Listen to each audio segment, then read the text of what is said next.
Back on the SportsMax zone, an unbeaten centre from Shai Hope lifted the West Indies to a 7-wicket win over the Netherlands in the first one-day international at the VRA cricket ground in Amsterdam earlier on Tuesday. Now, after winning the toss and fielding, the Windies restricted the Dutchmen to 240 for 7 of their 45 overs in the rain-affected game.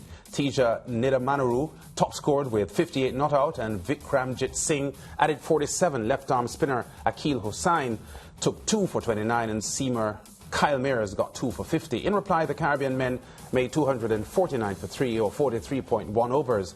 Hope, the 28-year-old, carried his bat, finishing on 119. Shamar Brooks, who was elevated to opener, contributed 60, while Brandon King was unbeaten on 58. Logan Van Beek took 2 for 49 for the hosts. Yeah, and they were favourites to win, the West Indies, and they delivered the victory.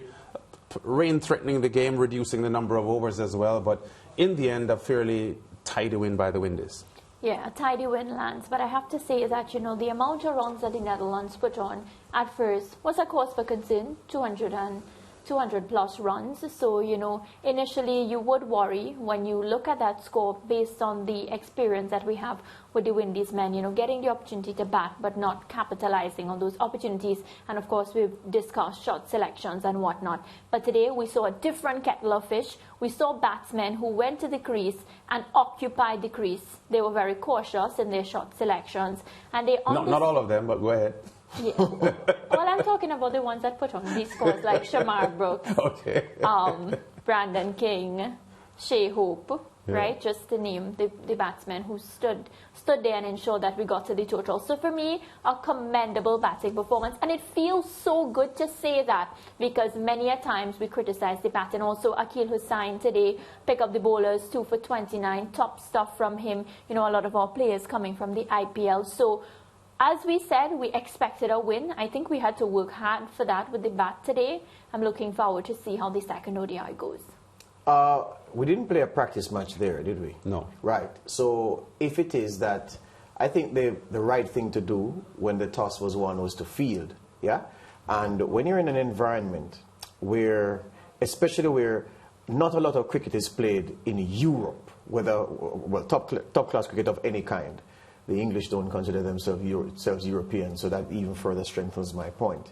So when you're going into a space where you've not had the benefit of a practice match to gauge how you are acting in the conditions, you field first. And so I would waive that, not as an excuse, but as an explainer for perhaps why it is that the Dutchmen got so much, because they were batting first in conditions that they know very well. And these conditions were new to the West Indies team, who didn't have the benefit of going through the gears in those conditions, fielding.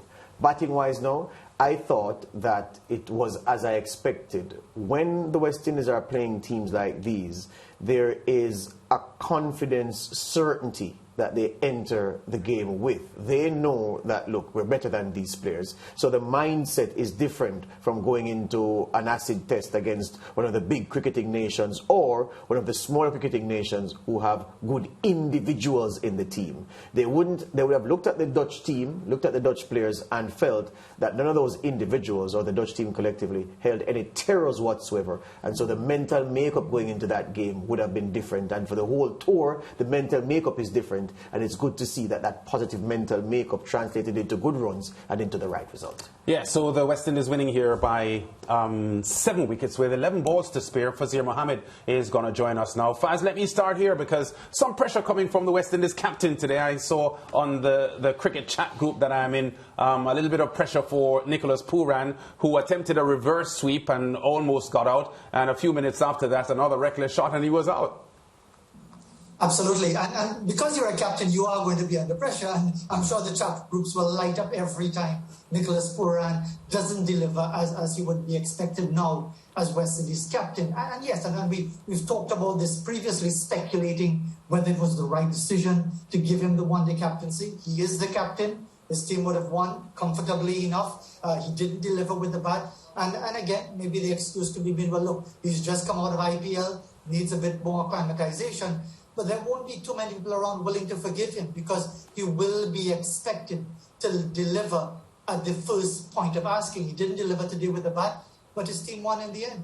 Yeah, and the partnership between King and Hope very, very steady, Faz, because there would have been a flurry of wickets when Brooks got out, and then first ball for Nkrumah Bonner, and then Pooran shortly after that. So there was the need for King to bat steadily, because we know he's a shot maker, but the way he applied himself was pretty encouraging.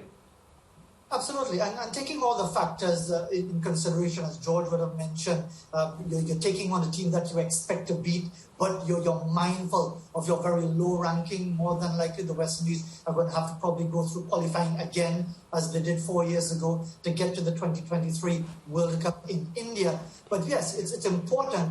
After an opening stand of 120, you should be able to cruise it, but then you lose a cluster of wickets, 3 in next to no time, and you need that partnership. I think if you really want to be really harsh about it, you say that the West Indies should be expected to win, dominating the Netherlands, winning with lots of overs to spare, and with that 120 without loss platform, they probably should have gone on to do that. But a win is a win. More important is that they start feeling their way in this environment of 50 overs aside cricket, because it's very different from the 4-day game being played back in the Caribbean, very different from the IPL that so many of these players, including Pooran, would have been involved in, and therefore you would expect to see incremental improvements for the next 2 matches, and indeed they really need to be on song in a week's time when they're in Pakistan. Yes, Faz, and we celebrate the batsmen. What did you make of the bowlers today? I pointed out Akil Hussain, who had good match figures. What did you make of the rest of the crop? Well, I think generally all the bowlers were there or thereabouts, with the notable exception of Anderson Phillip. He was very expensive early on. He was all over the place and paid the price, 33 runs or 4 overs. And even when he came back, with the rain stoppage and all of that, yes, he picked up a wicket that would have boosted his confidence, but he played his first one-day international against the Irish, was pretty expensive in Jamaica. He's gotten a chance. Maybe Jaden Seals might have been the more obvious choice. And I think he will know more than anyone else that he had work to do, because he was really the one bowler who wasn't able to pull things back at the time when the Dutch, towards the end, were looking to cash in, were looking to capitalize. They got a few runs, and I think Anderson Phillip knows that he has work to do. Casey Canty, he made his debut today. Your assessment of his performance?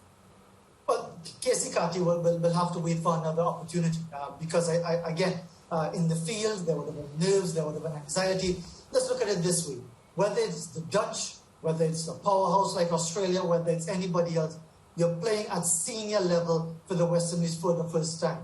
You're making history as someone from St. Martin to play for the West Indies at senior men's level. That is a significant moment. And indeed, he didn't get the opportunity, and maybe it's just as well. Would have allowed him to feel comfortable. He spent quite a bit of time in the field. Yes, there were some lapses in the field here and there, but this is all part of a process. And probably have to say that maybe it's just as well that it's the Dutch, not trying to sound condescending towards them, but let's face it, the West Indies, 9 times out of 10, would be expected to beat the Dutch, especially as Holland are now without some of their senior players. The last time they met in the World Cup qualifiers in 2018 in Harare, there were the likes of Ryan Ten-Doeschate, who's a quality player. Peter Boren, doing commentary now, was the captain of their team. So they are missing a number of key players. The Dutch and the West Indies would have been expected to dominate. Yeah, Faz, Mariah mentioned a few minutes ago that she got a little bit worried when the West Indies were bowling, because the total was swelling to a level that she thought could have been worrying. Can you talk to us quickly about Alzarri Joseph? He had 1 for 36 off his 9 overs, an economy rate of 4. A player that has been the subject of a lot of discussion, because coming out of the 2016 Under-19 World Cup success, he looked to be a very, very promising player. He had a short stint with Worcestershire in the English County Championship last summer, Faz. Do you think he's improving? Because I thought in the past 8 or 9 months and in his IPL stint, he's looking to improve beyond the level that he was, let's say, 3 years ago. I think Alzarri Joseph has reached a plateau, and it's really up to him to step up his game. Because when you look at the individual who is Alzarri Joseph, when you saw him in 2016. Of course, that was under 19 cricket. Yeah. Just a few months later, that same year, he played Test match cricket against India, one of the most powerful teams in the world, if not the most consistent in the world. And then he's had his issues with form, with confidence, with injuries, and a number of different issues. But I think more than anything else, when you look at Alzarri Joseph, with the height, the lithe, athletic manner, you would expect to get a lot more for him. Raw pace is good, but not good enough. The bounce that he might generate is good, but not good enough. He needs to add more strings to his bow, and that can only come with hard work and really working on all the fundamentals of his game if you really want to talk about being a top quality international bowler. Yeah, and Shai Hope joining some big names with his 100 today, Faz. When you see him playing innings like he did today, you wonder why he struggles so much in red ball cricket. But it was a good knock, wasn't it? Very good knock. And this is typical Shai Hope. And I say typical because we now come to almost take it for granted in the limited format of the game, which is why he took exception in the media conference leading up to this series when he was talked about his poor form. And he didn't take particularly kindly to that, and he's responded immediately with an unbeaten 100. More than anything else, though, he will know, and this is the point, Lance, Mariah, and George.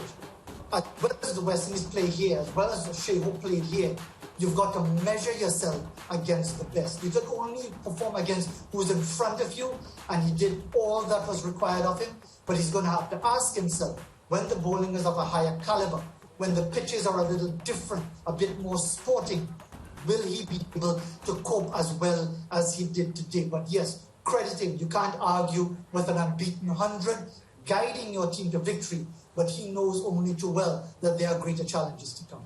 Faz, always a pleasure talking to you, brother. We'll be in touch. Take care. Yeah, break time. The second ODI will be played on Thursday, again in Amsterdam. The West Indies looking to complete a sweep here. Back with more on the zone in a moment.